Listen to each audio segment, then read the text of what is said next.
Guys LG yes gadgets वाला LG और LG नीचे लिखता है ना लाइफ्स गुड। तो guys life's good, life's all fun and यही होना चाहिए यार लाइफ में। और बीच बीच में एक्साइटमेंट जो है वो बना रहता है, चाहे वो मतलब गैजेट्स का हो, चाहे वो ट्रैवल का हो, चाहे वो थोड़ी टेंशन का हो, मतलब नो बैलेंस पूरा बना रहना चाहिए। तो लाइफ इज गुड बट अभी it's time for me to answer आप सबके सवाल जो आपने पूछे थे यूजिंग हैशटैग बोलो गुरुजी। जल्दी से आगे बढ़ते हैं, देखते हैं क्या है इस वीक के सवाल और उनके क्या जवाब को मिलेंगे। तो चलिए शुरू करते हैं। पहला सवाल है RS फुटबॉल की तरफ से। वो कह रहे हैं I have a question about charging watch ultra. What does happen when I charge Watch Ultra with 5 watt and alternatively 20 watt? Which would be good? Does bad way of charging cause lose of battery health? Waiting for your answer. यार देखो 5 what से charge करो 20 what से charge करो doesn't really make a difference और basically battery health पे impact होता है। मतलब अगर आप एकदम बहुत ज़्यादा ख़राब आदतें फॉलो कर रहे हो या मतलब वो सब चीज़ें, but usually I mean 5 watts 20 watts doesn't matter, whichever you prefer, दोनों ही ओके हैं तो आप यूज़ कर सकते हो। चार्जिंग से याद है मेरी वॉच की बैटरी अभी ख़त्म हो चुकी है, इट्स कम्प्लीटली ऑफ, तो इसको मेरे को भी चार्ज करना है और मैं पता नहीं कौन से ज़्यादा चार्ज करूँगा बिकॉज क्या फ़र्क पड़ता है, इट्स ओके। टेक्नोलॉजी नॉलेज कह रहे हैं कैसे हो गौरव भाई, मेरा नाम रेहान है। मेरे क्वेश्चन ये है कि स्नैपड्रैगन 8 प्लस Gen 4 कब आएगा और इसके साथ पहला स्मार्टफोन कौन सा होगा? रेहान भाई मैं एकदम बढ़िया हूँ, आपके हाल कैसे हैं आप बताओ। जहाँ तक बात है क्वालकॉम स्नैपड्रैगन 8 प्लस Gen 4 की, तो यार देखो उसका तो नहीं पता। 8 Gen 4 अगर आप समझ रहे हो तो वो आई बिलीव अक्टूबर में आएगा। क्वालकॉम की जो एनुअल समिट होती है उस दौरान क्वालकॉम इसको लॉन्च करता है एंड द फर्स्ट फोन ये हो सकता है रियलमी का हो सकता है OnePlus का हो सकता है Xiaomi का हो या हो सकता है iQOO का हो। यूजुअली मतलब companies just announce back to back right after that, तो इन्हीं में से कोई एक हो सकता है। देखते हैं किस प्राइस पे आते हैं और कौन से, मतलब iQOO 13 सीरीज फॉर एग्जांपल या Xiaomi की अगली सीरीज या रियलमी का अगला, मतलब इन्हीं में से कोई एक ना एक होता है यूजुअली। अवधेश के 2 सवाल है। पहला बेस्ट लैपटॉप अंडर 30 के, दूसरा OnePlus 12 या iQOO 12। अवधेश भाई आई एम रियली सॉरी, मैं आपको लैपटॉप तो रेकमेंड नहीं कर पाऊंगा बिकॉज क्रोमबुक आप ले सकते हो। 30,000 के नीचे आप एक लैपटॉप लोगे तो आपको मज़ा नहीं मिलेगा, मतलब दैट्स माई ऑनेस्ट ओपिनियन। जहाँ तक बात है iQOO या OnePlus की, तो अगर मैं आपकी जगह होता और अगर मैं अफोर्ड कर पाता तो, क्योंकि OnePlus थोड़ा महंगा है तो मैं OnePlus ही लेता, लेकिन अगर बजट एकदम टाइट होता और इनमें से कोई एक पिक करना पड़ता तो फिर मैं iQOO लेता। PK पांडे कह रहे हैं please suggest me under 60,000 PC और लैपटॉप। यार डिपेंड करता है कि आपकी लाइफस्टाइल कैसी है। मतलब देखो 60,000 का अगर आप एक PC लोगे तो PC आप बनवा सकते हो और मैं बोलूँगा परफॉर्मेंस जो है वो आपको 60,000 के लैपटॉप से बेटर मिलेगी। बट फिर आप लिमिट हो जाओगे एक ही जगह पे कि आपको पता है कि ये कोना है, ये मेरी टेबल है, यहाँ पे कंप्यूटर लगा है और मैं यहीं पे इसको यूज़ कर सकता हूँ। लैपटॉप आपको 60,000 में मिल जाएगा बट परफॉर्मेंस उस PC के लेवल पे नहीं मिलेगी, बट पोर्टेबिलिटी आपको मिलेगी थोड़ा सा। तो आपकी लाइफस्टाइल के ऊपर, आपके यूजेज के ऊपर डिसाइड आप करके अपना फैसला ले लो। 60,000 is a decent budget for PC और लैपटॉप जो आपको बनवाना हो। पोकी फायर ब्रदर्स कह रहे हैं गुरुजी मैंने एक लैपटॉप लेना चाहता हूं तो MacBook air M3 versus Galaxy book 4 pro कौन सा लूं या फिर Galaxy book 4H Snapdragon X elite के लिए वेट करूं। मुझे ऑलराउंडर लैपटॉप चाहिए अंडर 1.5 लाख और मेरे पास S23 FE है, तो कौन सा लेना सही होगा? यार देखो 2 बातें हैं यहाँ पे।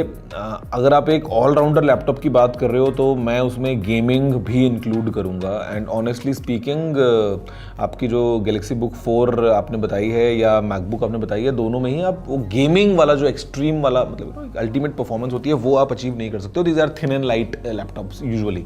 तो ये बात तो गई है एक तरफ। अगर आपका बजट 1.5 लाख का है तो आई कैन रिकमेंड यू कि आप एक proper high and gaming laptop की तरफ जाओ अगर आपको एक ऑलराउंडर मशीन चाहिए टू बी ऑनेस्ट। और आपके पास में सैमसंग का फ़ोन है तो अगर आप एक विंडोज़ लैपटॉप लोगे तो बहुत सारी चीज़ें साथ साथ में काम कर जाती हैं, you know, link to Windows के पॉइंट ऑफ व्यू से, और कोलैबोरेशन इज़ क्वाइट गुड, तो वो आपको काम में आ सकता है।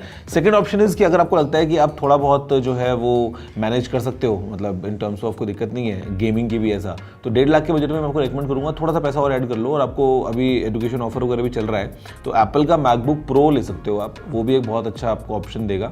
बट गेमिंग अगर नहीं करते हो, अगर गेमिंग नहीं करते हो, आप बोलते हो कि फ़र्क नहीं पड़ता गेमिंग से, तो आप गैलेक्सी बुक 4 भी ले सकते हो। It works very flawlessly with Samsung ecosystem पूरा का पूरा। और अगर आपको लगता है कि नहीं मैकबुक जो है वो आपको जाना है, थोड़ा कंफ्यूजिंग जवाब हो सकता है बट रियलिटी यही है यार। मिशन कह रहे for content creation iPhone 16 Pro और a DSLR camera and laptop for editing. Note, camera and laptop price should match to iPhone 16 Pro. That's my budget. And if camera and DSLR is your suggestion, please mention which will be best brands matching price of iPhone 16 Pro. And if you suggest iPhone 16 Pro, will it be available at 1,20,000? Is iPhone 16 Pro 128GB good for editing as well? Or even if I buy iPhone, will need laptop for editing? Okay तो भाई देखो, सबसे पहली बात तो ये है कि हमको पता नहीं है कि iPhone 16 Pro के अंदर क्या कैमरा सेटअप होने वाला है। लुक्स लाइक कि इंप्रूवमेंट होंगे 15 Pro से, स्पेशली टेलीफोटो कैमरा वगैरह में। और प्राइस 1,20,000 में तो बिल्कुल नहीं मिलने वाला है। जब इंडिया में लॉन्च होगा तो यूजुअली आई थिंक 1,35 तक प्राइस जाने वाली है। जो 15 Pro की थी बेसिकली उससे कम नहीं होने वाली है प्राइस, तो वो आपको पता होना चाहिए। ये तो पहली बात। अब बाहर के वेरिएंट्स इंपोर्ट करते हो, मंगवाते हो, तो आपको 1,20 तक मिल सकता है। सेकंड थिंग, अगर आप मुझसे पूछ रहे हो कि 16 Pro या फिर एक DSLR और लैपटॉप जो कि कंबाइंड उसी बजट में आ जाए, तो मैं आपको बोलूँगा 16 Pro। और उसका रीज़न क्या है कि cameras are getting really good. आप एक DSLR लो, उसमें आपके पास में उतना वर्सेटाइल ऑप्शन नहीं मिलेगा लेंसेज के हिसाब से। या तो फिर आप सारे लेंसेज खरीदो, टेलीफोटो भी लो और एक नॉर्मल वाइड एंगल भी लो, फिर अल्ट्रा वाइड भी लो, मतलब अगर आपको अलग अलग सिनेरियोज में शूट करना है तो आईफोन में आपको सब चीज़ें एक ही फ़ोन में मिल जाएंगी।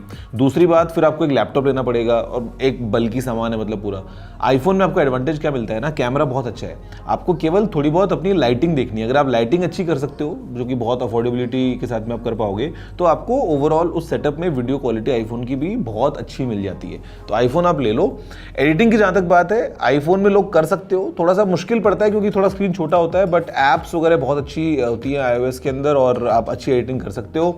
हाँ, वो प्रीमियर प्रो और वो सब जो होता है वो ऑफकोर्स आप नहीं कर पाओगे, वो एक लैपटॉप पे होता है। तो मेरे को आपका अभी लेवल नहीं पता कि आप बिगिनर लेवल पे हो या आप किस लेवल पे हो, लेकिन जो ऐप्स अभी आ गई हैं बहुत सारी ऐप स्टोर में और बहुत सारा AI वाला ऑप्शन भी आ गया है, तो editing again specially for reels वगैरह अगर आप बना रहे हो ना, उस पॉइंट ऑफ व्यू से, अगर आप उस टाइप का कंटेंट क्रिएट करना चाह रहे हो, ट्रैवल करते हो, आपको व्लॉग बनाना है, कुछ भी है, तो मैं आईफोन को रेकमेंड करूंगा। आप 16 Pro का देख लो, आप इंतजार करके किस प्राइस पे आता है और उस टाइम पे क्या रहता है पूरा सिस्टम।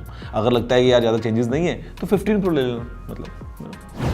प्रणीत के दो सवाल हैं। पहला, is it better to play games in PS5 with good monitor और a gaming laptop around 1 lakh? दूसरा, will gaming laptops market fall in upcoming years because many of them are buying thin and lightweight laptops for better portability? Praneet भाई देखो, जहाँ तक पहले सवाल का जवाब देता हूँ ना, तो ये दो अलग अलग तरह के यूजर्स हैं। मतलब काफ़ी लोग हैं जिनको प्ले स्टेशन में मज़ा आता है, उनको कंसोल चाहिए, अपने लिविंग रूम में बैठते हैं, टीवी में गेम खेलते हैं, और वो एक पूरा सोशलाइजिंग के लिए भी अच्छा होता है। आपके घर में कोई फ्रेंड आ गया तो एक उसने पकड़ लिया कंसोल, आप दो लोग साथ में मिलकर गेम खेल रहे हो, मतलब इट्स अ डिफरेंट एक्सपीरियंस। जो पीसी गेमिंग है, इट इज़ मोर पर्सनल, कि आप अपने गेमिंग डेस्क पे बैठे हो और अपने कंप्यूटर के सामने अपना गेम खेला है, या लैपटॉप में भी अगर आप game Khelo for that matter, तो मतलब that experience is quite personal. But with consoles it's more social and वो एक अलग एक्सपीरियंस है गेमिंग का। तो आपको दोनों में से एक पिक करना पड़ेगा। अगर कोई मुझसे पूछता है तो मैं कंसोल की तरफ जाऊंगा। ऐसा नहीं है कि मैं गेमिंग पीसी में गेम खेलना प्रेफर नहीं करूंगा, बट कंपेयर अगर करेंगे तो मैं अपना सोफे बैठ के आराम से अपना लिविंग रूम में और टीवी लगा के, और मैं वैसे मैं गेम खेलना पसंद करूंगा। जहाँ तक बात है आपके दूसरे सवाल की, गेमिंग लैपटॉप्स का मार्केट डाउन जाएगा क्योंकि लोग जो है वो थिन एंड लाइट लैपटॉप्स ले रहे हैं, तो ये बात कुछ हद तक सही है। और गेमिंग लैपटॉप्स का वैसे भी जो मार्केट है वो ज़्यादा इतना वो बड़ा है नहीं, मतलब you know it's very limited segment. एक और चीज़ जो इसको इम्पैक्ट करेगी वो करेगी हैंड हेल्ड कंसोल्स, जो आपको ये मिल रहे हैं ना फ्रॉम फॉर एग्जांपल MSI या Asus या ये सब जो आपको Lenovo वगैरह जो आपको मिल रहे हैं gaming consoles basically with like full Windows और एकदम ऐसा हैंडल्ड, वो शायद थोड़ा सा और इम्पैक्ट कर सकते हैं मार्केट को। आफिया कह रहे हैं कि what should be my choice between pro DSLR versus smartphone camera, my priority is quality. यार देखो, ऑनेस्टली जवाब देता हूँ, DSLR को स्मार्टफोन मैच नहीं कर सकता। बट असल बात क्या है ना कि जैसे आईफोन या सैमसंग, मेरे सामने दो फोन पड़े हैं, हम दोनों की बात कर लो। ये 1.25 लाख का आता है, ये मान लो 1.5 लाख का आता है, 1.25 लाख, वही मतलब सिमिलर प्राइस रेंज के दोनों फोन हैं। आप अगर इस प्राइस का कोई कैमरा लोगे तो आपको रिजल्ट में मैं बोलूँगा शायद यही आगे निकल जाए, बिकॉज कैमरा प्लस अलग अलग लेंसेज जो आपको इसमें मिल जाते हैं अलग अलग फोकल लेंस के लिए, वो सब combined smartphones are moving very fast with AI features, with computational photography and everything. अगर हम बात करते हैं एक हाई ग्रेड कैमरा की, जहाँ पे कैमरा की बॉडी आपकी 2-3 लाख की है, फिर आपके 2-2 लाख के लेंसेज आपने लगा दिए हैं, तो वो 10-12 लाख का अगर आपने सेटअप कर दिया है, वो इससे कहीं ज़्यादा बेटर होगा। बट जो कन्वीनियंस आपको स्मार्टफोन देते हैं ना, वो फिर आपको कैमरास दे नहीं पाएंगे, तो ये एक ट्रेड ऑफ है। तो अगर हम स्मार्ट